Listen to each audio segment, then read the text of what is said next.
Guys, for today, nagluluto pala tayo ng ulam ulit para sa ating tanghalian mga guys.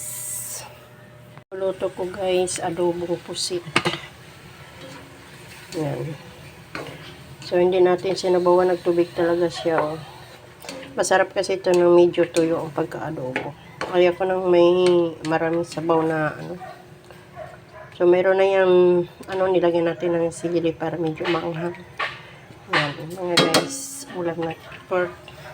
Lagyan natin ng tuyo kasi hindi pa natin nalagyan ito ng tuyo. Kunting tuyo lang.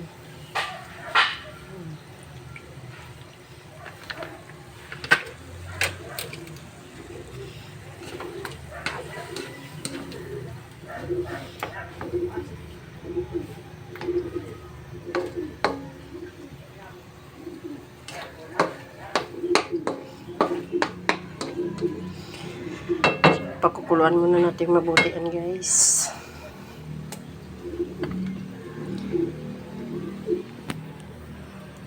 Hilaw pa, lalagyan pa natin ng suka mamaya bago matuyo siya, no?